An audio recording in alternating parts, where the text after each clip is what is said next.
Hello, I'm Tom Wilkinson, and welcome to the Thinking in English podcast, a podcast for intermediate to advanced level English learners. Last week, I came second in a Japanese language speech contest. Today, I want to talk to you all about how I prepared for giving a speech in a foreign language, explain my approach to writing and practicing speeches and presentations, and hopefully give you some useful advice on public speaking in English. As always, there is a free transcript of this episode available on my blog, thinkinginenglish.blog, or on Spotify or on Apple Podcasts as well. Thank you to Elsa Speak for sponsoring today's episode. More on them later, but first, here is today's vocabulary list. Recount. Recount. To tell or narrate the details of an event or story. For example, the speaker recounted his journey to becoming fluent in French. Stumble. Stumble. To make a mistake or hesitate while speaking. For example, she stumbled over her words during the presentation. Intonation. Intonation. The rise and fall of pitch in a person's voice while speaking. As in, proper intonation can make your speech sound more engaging and natural. Project. Project. To speak loudly and clearly so that one's voice carries to a larger space or audience. As in, the actor projected his voice so that everyone in the theatre could hear him. Hesitate. Hesitate. To pause briefly, often due to uncertainty or nervousness. As in, he hesitated before answering the difficult question. Composure. Composure. A calm and controlled state of mind. For instance, despite the pressure of the competition, she maintained her composure and delivered an excellent presentation. In early December, I participated in the Fukushima Prefecture Japanese speech contest for foreign residents. I stood in front of an audience of over 100 people and spoke in Japanese about local history and my desire to become a tour guide. And I came second overall. I was the highest placed adult. A very talented high school student came first. And I also won a second award given by local students for their favourite speech. If you had told me 8 years ago that I would be able to give a speech in a foreign language, I would not have believed you. Since studying Japanese, however, I am now a big believer in the power of public speaking or giving speeches as a way of improving your language. I competed twice in the Ehime Prefecture Nihama City Speech Contest when I lived there between 2016 and 2018. I took a public speaking course in Tokyo while a graduate student, and now I am actively participating in speech contests in Fukushima. Today, I want to recount my preparation for the speech contest in this episode. Along the way, I'll try to give you tips and advice on how to improve your English public speaking. Giving a great speech or presentation requires numerous different skills: a clear voice, confident body language, good content, and great pronunciation. I spent hours reciting my speech for my wife, a native Japanese speaker, who made sure to give me immediate feedback and helped me adjust my pronunciation. However, I know most of you don't have a native English-speaking partner to help you with your English pronunciation and speaking. This is why I am so happy that this episode is sponsored by Elsa Speak. Elsa is a unique English app that pinpoints your mistakes in English pronunciation using cutting-edge artificial intelligence technology. You will get scored on your pronunciation, fluency, and intonation, and you'll get precise feedback instantly. Elsa currently has over 1,600 lessons and over 40 topics for you to practice, and a great community for you to learn from people all over the world. Elsa gives a positive ding when you say something correctly and a helpful chime when you need to work on that word or phrase a bit more. If you guys want to check out Elsa for yourselves, click the first link in the description to download Elsa for free and get 7 days pro membership for free. If you want to get an amazing deal on your Elsa membership, then go to elsaspeak.com/promo code and use my code THINK85 to get up to 85% off Elsa's lifetime membership. I entered a speech contest. This is an organised competition in which participants write a speech, usually on a certain topic or theme, and then perform the speech in front of judges. The speech is then graded and a winner announced. I like to challenge myself and challenge my Japanese language ability. I was very nervous before stepping on the stage, but I wanted to see if I could confidently speak in front of an audience of people.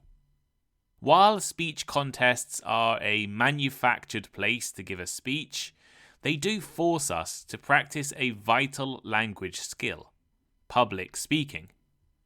Whether it is a work presentation, a speech at your child's wedding, or you decide to compete in a speech competition like I did, public speaking is an important but difficult language skill.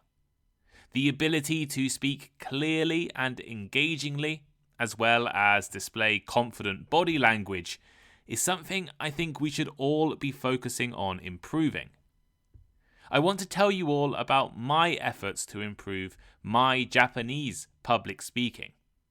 But before I could start practicing and perfecting my speech, I had to write it first. The speech contest was specifically for foreign residents of Japan's Fukushima prefecture, where I live now, and the theme was about my life in the region. While many of the other competitors discussed their culture shocks from living in Japan or recounted funny experiences while learning Japanese, I decided to write about becoming a tour guide. I have been attending volunteer tour guide training sessions over the past year, and next year I hope to have the opportunity to actually qualify as a real tour guide. I love the history of this region of Japan, and I really want to introduce the stories from here to the wider world. When public speaking, I find it is much easier to be confident and fluent in your speech when you like the content you are talking about. I love history, so talking about history on the stage was not too challenging for me. Of course, not everyone is so lucky. I'm sure many of you have had to give boring presentations about work topics. In this case, the key is to be confident in what you are talking about by deeply learning and deeply understanding the content. This was actually one of the big differences between the speech contest I entered 7 years ago and the one I entered this year. It was so much easier to learn my speech this year because my Japanese is so much better. I understood the content far better, which made it easier to learn. Another key thing that I try to stick to, and I recommend to all of you thinking about speaking publicly, is to carefully choose the language, vocabulary, and grammar you use. I made sure to only use vocabulary and grammar that I fully understood. I changed my draft speech numerous times to simplify grammar and sentence structure to make it more suitable to my Japanese level. This is something you should also consider. If you are giving a presentation at work or university in English, try to sketch out your notes in language you are used to using. Of course, sometimes you will need to use new or unfamiliar vocabulary, but keep the grammar to your current English level. As you get better, you will be able to use more advanced grammar. At the same time, you should try to avoid pronunciation traps. Sometimes, certain sentences or phrases can make you stumble over your words. If you stumble over the words, you will lose your flow or your concentration. For example, in my original draft speech, I used a simple Japanese verb, similar to the English verb to visit. This is a word I fully understand and I know how to use. However, when I read through the speech, I noticed I couldn't smoothly pronounce it due to the preceding words. There were too many similar sounds, and it became a tongue twister. Changing it to a different verb was easy to do and made the sentence far easier to pronounce. So just to recap, when writing a speech or presentation, focus on something you are confident in, use language you fully understand and are familiar with, and consider pronunciation and speaking while you are writing. Once the speech was written, I then had to learn and practice it. I needed to be able to stand in front of an audience of people and then recite my speech confidently and clearly from memory, with no notes and no prompts. I like to split practice into two different stages. First is learning the speech, and second is practicing the speech. In the first stage, it was a simple matter of rote memorization. Rote learning or rote memorization is a technique that involves repeating information until it is memorized. I wrote my first speech on a piece of paper with spaces between each sentence. Then I read each sentence aloud multiple times until I could recall it without looking. Gradually, I added and combined sentences and sections together, practicing from the start each time. Eventually, I could remember the entire speech without looking at the piece of paper. As my speech was only 3 minutes long, it took me a few hours to remember it entirely, and maybe a day to be really confident in my understanding of the speech. Learning the words of a speech, however, is the easy part in my opinion. Giving a speech is much more complex than simply recalling the words that you wrote down on a piece of paper from memory. Pronunciation, intonation, sentence pacing and delivery, tone of voice, facial expressions, body language, and probably some other things that I have forgotten are of vital importance in delivering a good speech.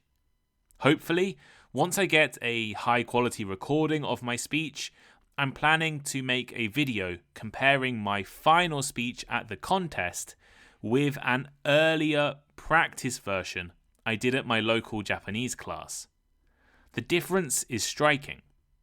Before the practice speech at my Japanese class, I just focused on learning the content of the speech. You can tell in the recording that I wasn't confident enough. I kept using filler words in the middle of the speech, which was a clear sign of not being prepared. I also looked miserable. My eyes kept looking upwards, which is a sign of trying to remember.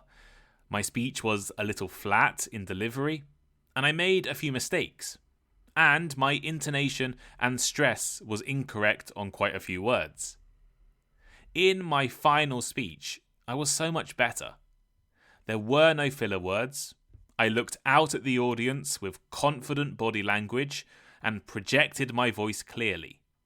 Even though I made 2 mistakes, I stumbled over a past tense verb and I got the name of an organization slightly wrong, I didn't stop and I didn't panic or lose my rhythm. There was 1 week between my practice performance and the speech contest. So how did I improve and change my approach to practicing during this week? First, I made sure that I knew the speech completely without the need to remember. In my practice speech, I was clearly and obviously trying to remember my words. By putting a few more hours of practice in, I was able to deliver the speech confidently. In fact, I could do my speech without thinking.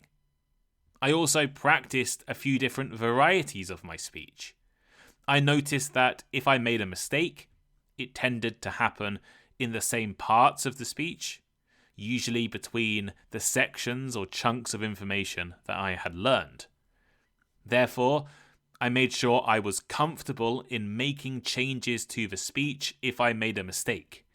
For example, saying the wrong place name or getting the order of a certain sentence wrong. If I made a mistake, it was okay because I practiced what I would do if I made a mistake. Actually, I also edited my speech based on feedback from the practice speech. One person in the audience told me that I was saying the name of a town incorrectly. I called it a village instead of a town. Another told me I was mispronouncing the name of an organization. And I was also told that I was stressing some words incorrectly. Once I was confident in my speech, I started practicing in 3 ways. First, I practiced in front of the mirror. I made sure to stand up. I realized that I had been practicing sitting down, but during the actual speech contest, I would be standing up, so I should practice standing up. I made sure to stand up and look at myself while speaking. This trained my body language and my facial expressions. Second, I used the record and review method. This works by recording a video of the speech being delivered, then you review it. First, I reviewed it without watching the video. This allowed me to concentrate on the sound of my voice, the tone and the pronunciation, and the rhythm of my speech. Next, I reviewed the video with no sound. This allowed me to review my body language and facial expressions. Then I transcribed the audio using an editing app. This showed me where and when I was using filler words or hesitating. By recording and reviewing yourself in this way, you can identify your strengths and weaknesses quickly and easily. I kept repeating until I was happy with my delivery. The most important practice method was to get feedback. I annoyed my wife all week by reciting my speech in front of her every day. As a native Japanese speaker, she helped correct small mistakes I was making and told me how to change my intonation and rhythm to be more natural. If you don't have a native speaking partner, ask some friends or classmates, or use an application like Elsa Speaks, the sponsor of today's episode, for immediate feedback on your pronunciation. After all of the learning and practicing, it was time to deliver my speech in front of an audience and the judges. Nerves are a real problem when it comes to public speaking. However, I believe the more confident you are in your understanding of the speech or presentation, the less nervous you will be. As I said before, I got to the point where I could deliver my speech without even thinking about it. It became almost automatic. Once I got on the stage and started speaking, all my nerves disappeared and I could just keep speaking. I also focused on my body language. I tried to smile, or at least not look miserable, look out at the audience and stand up straight. The result was second place overall and the best placed person in the adult categories.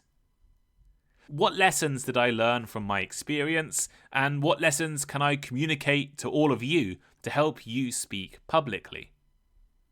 Choose familiar and manageable language.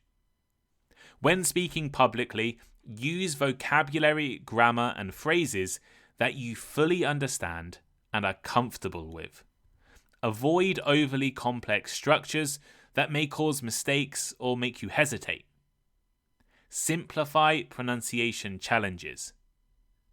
Identify and adjust difficult to pronounce words or phrases in your speech or presentation to maintain fluency, and avoid stumbling over tricky sections.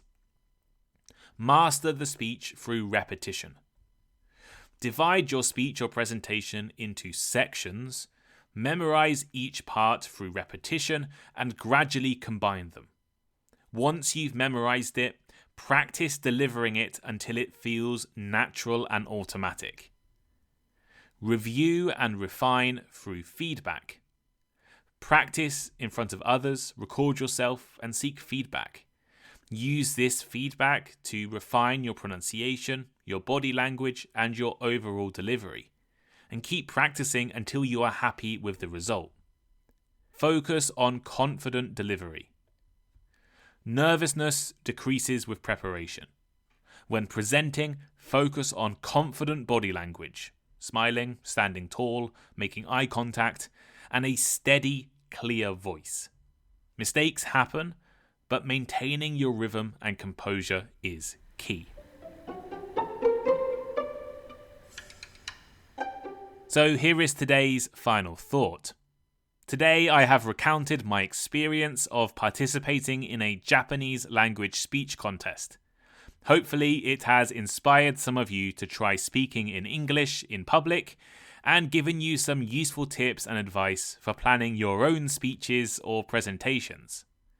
I love challenging myself and my Japanese ability, whether it is through giving speeches, taking proficiency tests, or joining local groups and events.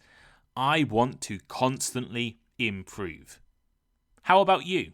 Have you ever given a speech or a presentation in English? Let me know. Leave a comment on Spotify, comment on my website, thinkinginenglish.blog, or if you're a Patreon subscriber, reach out to me on Patreon or Discord.